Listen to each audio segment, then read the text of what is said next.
Hey everybody, it's Mike over here at Soul Warrior Fitness, Nutrition and Wellness, located at 131 Dodge Street in Beverly. I want to take some time to introduce you to our new studio upstairs and the new offerings that we have. So why don't you follow me?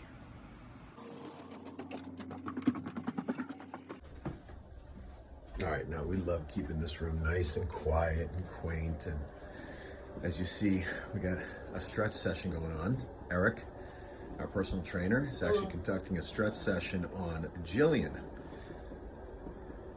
Eric, how's it going? Good, how are you doing? Good. Jillian, how are you? Great. Fantastic. So Eric, talk to me. What's going on here? What are you doing? We're just working on Jillian's hip mobility, taking her through a couple different ranges of motion, pushing her hip, holding it for a couple seconds, trying to get some mobility in the joint. Here we're going into the static portion of the stretch. We're trying to get some tissue release.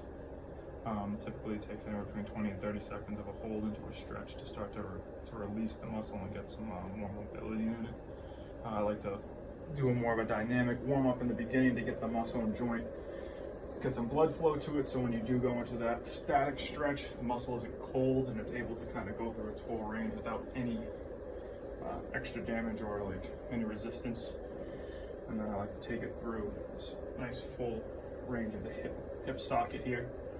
Try and get it through a motion that normally you wouldn't probably be doing with your hip joint, especially after sitting for long periods of time. That hip flexor really gets really tight and stiff. So taking it through these rotations here, you can do this yourself or have someone else do it for you.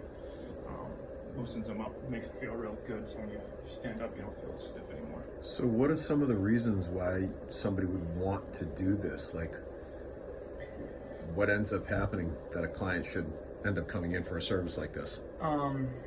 What ends up happening is people who sit at their desks all day or driving their car for long commutes, when you get those tight hip flexors, typically it leads to lower back pain, stiffness, makes it hard to do certain things, maybe squatting down or bending. If you suffer from any of those types of injuries or limitations, doing this stuff will help kind of open your hips back up, make you feel probably 5 years younger, and get you able to sit in the car and not feel like you can't get out of your seat anymore. Okay, pretty self-explanatory. Well, thank you guys, appreciate it.